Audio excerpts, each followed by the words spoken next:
Abusuya mechiachi yi na ma yi na ho akwaba e de ba by Grace TV GH so me gidi sekedi ampadom obia ho ye abusuya ni die ni awrase kwan so obe pie video so na wa subscribe to by Grace TV GH e de ama me na fe what turn your notification na wa like na wa comment na wa share ama afoforo ya wa kai na nso enya bia hwe na what echo da bibia every year nim se obeye dikedi amponyankopon hira na wonye akoma so ade ama wo ye na rade Yesu Kristo de mu gidi akasa amen abusuya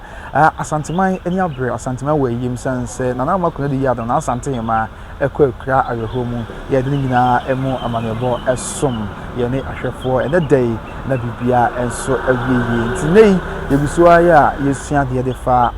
asantema ho afi asanteman ene Ghana man nyina ehun tiento ye bo ase ye din komo kakra na asantema okwa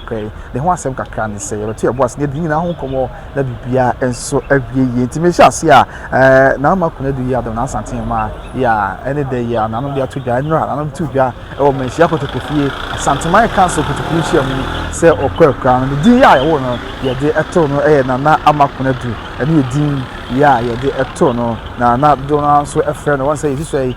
ye ba ye we ya ye mpotemu ni mfie wo din a do na tie de frey e bi eje wusu na wusu e bi a na sewa bibisa na bibia wiye nti na asantema na amakuna du Yiadom ya ye kana asemane wakwa no na do na so efre say na pagini ahasa do no a efre no na fe nyame Yiadom kakra ye wo no ewo eye benya de shrine ya ewo medan eno eye kroketua bi ya ewo kwada so mpatemo ewo kumase ebra na asante egichire nya asante yesa be pempam no ba bebem no na mguso na okay kan yema bom no mu ene ye wo no nti se ye hwe ni ye na ya chire mu ye pa dia na amakuna du Yiadom na asante hima ya ye kan na asemi abusuya ye kan bakosem no na ye di mu nkomo ya afi apem ahankono aduno enso 1927 emu ene ye wo na asante hima na amakuna du Yiadom ya ne de okwa na di ni mu amane bo enso esom se manu gusu ya mechirem se bia ya ye wo no benya de shrine ya ebo medan na no abakosam panyufo aka me ati bi se ben eye kwada so ye wo komase aho ene ye wo na asantema na amakuna du Yiadom a okọ ekra na busuya enye no nko afi omame ye wo no se de nyina enim no na afia kobi se wa ampem ya otoso miensa ono ya asantema ya otena kunya afi apem ahankono edusonson ede kopem afi mpem ye no ene edunsia na asantema ya otena kunya so from 1977 ede ekosi 2060 wono ene na ye wo na asantema na amakuna du Yiadom okwa edi mu amane bonyina enso asumi opapa so na ye friend opani ko fifofie ya do no a friend se opani ko fie anase opani kewu ya na oye carpenter adwuma bi that's one ya carpenter adwuma na ene bi na oye na opapa efri besiase ya eben etimetim ewo kwabede ewo asantema mu eho na asantema na amakuna du Yiadom okwa ni papa na ofri abusuya na no kra ene se ebrokra ya na oya ababawa anase na wusa kakra no na okotena ye wono a neswa ba kunchen neswa ya friend say na afie Konadu ya na owo Ashtown ye wo kumase a okotena na nchen kakra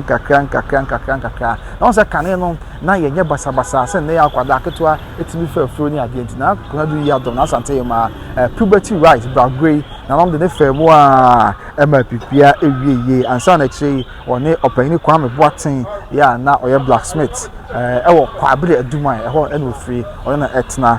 na afi waware so dia esi etie na yidina na Konadu Yiadom na asantema eho enkomo kakra ani die ni abase kwan so na asantema oyobi a yenka na hwase kakra na onfani nyame sumu ni agro kra kakra ya betie ya abakosemo kram ya timi se onfani nyame sumu ni agro na enye no nko a osanso ebre ne ho ase afei na obuade ode edo ema obi a ye obi oba ne nchen bi ode ni die ni buo ema yesa ni pa current abusuya kakra nso ayate ne se afi apem ahankono adiokono no 1990 so ba bi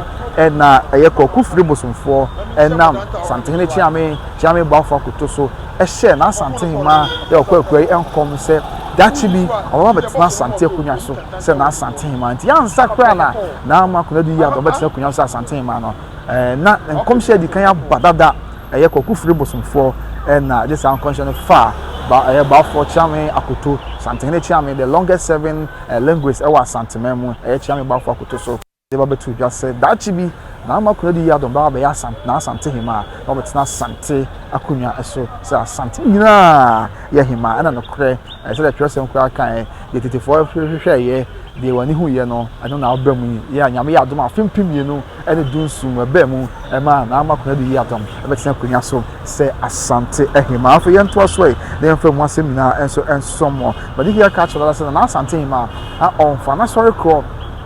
Kristo som eni agro enunti enamua ma Savior Church asafo no ya na okro no osi suku dan anaso osi suku edne din etoso enam said the akoma pa ne awofama no onya ede bo nyame adwuma ede tai twedi amponyankopo adwuma achi na won fa ne Kristo som eni agro nti Savior Church no ede suku dan eto na ASANTEMAN na ama Konadu Yiadom enso ewo ho no afa yen hwe na ASANTEMAN ye kana asemi ade ma bebi na sabi waye ede aboa amansan ne Ghana nyina oyobi a medika ka se abakosema ye betin se ode odo ahobirase obuo ene ka obi a ebatan ho ene yin edi ho dance ye bakoto kofi dance ba beso a obi a se ofura chichiri fi benche ye wo tuntum ye kokko wo firi hen wo firi ha obi a obeba wo bie wo ni bie ode odo no aje ofraso ya na efa dodo na esewani ense o ka kire no a ene akoso a busua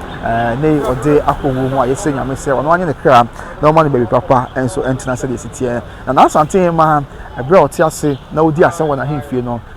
abusuafo nyina ne adofo nyina di adanse se otan se odi asem wo de pepepe odi odo ani asodwie na tsansem so edi enti abre bia na ASANTEMAN be tsansem so edi awie no efa ne afa na wonya asem nyina na obi abwadweso ya obi adase eshira na ahema da no nti nyina ka ho na tweri ampa da romanti wotim nyini ya edu sa mfie ya wonya ye no enso honom na enam se matan ye oye batampa na odwina ASANTEMAN ho ne bi ka Ghana nyina nti ade baako a na won fa ni agro kra ayo kwa Yaresabia maternity water hodo no enti abre bia na oyibi ede eboa enti okon mother baby unit ya ewo Yaresabia hodo mu afi pediatric emergency unit enom ne ade na afi mother baby unit ewo Konadu hospital and afi Menshia government hospital amia yina na ASANTEMAN aboa won pen ya wo yisika kese edi aboa won nyina epen Menshia government district hospital yi and afi Konadu aban Yaresabia ho de oko unit amaka maternity and afi mother baby unit amaka and afi pediatric emergency unit ene hodo ya aka na ASANTEMAN wo boy pa eyebi ede boy na enye asanketwa na nam sa ehunumu ya ne akomapa ye nti abusua na ASANTEMAN lanche na so de dwumadie bi baya na se obo de road ya kire mata nyina de ahunyia se wonyina be ma o ma enofo ahwa ama nkwada no ehina be from once about time bi ho a wo ya so be ja kwa me ma enofo biem me ma enofo me ama to konkomu nuane de ama na de enso se bi empanyifo ne woni dimde efa apobudi ho aka me ati se akwada no so wo no na ode nofuso kakra so ka ho a eboa ama akwana timi enyini ebeye from pa ama bibia enso ewie no ntu na ASANTEMAN ya America na ho asemi na nyame fa na kra ensie ye o sinani super so bobo sa dero no ama no eduachi ya na enye asampeto akwa wo ye ya ma amansan nyina atibi amansan nyina enya eso emfaso ni nyina ka ho ene ma okoye donations akese ede ema aye Menshia government hospital and afi Konadu hospital le kan nyina ho asem ede a kire ahwefo na amabibia enso wie njabusunya na hema waye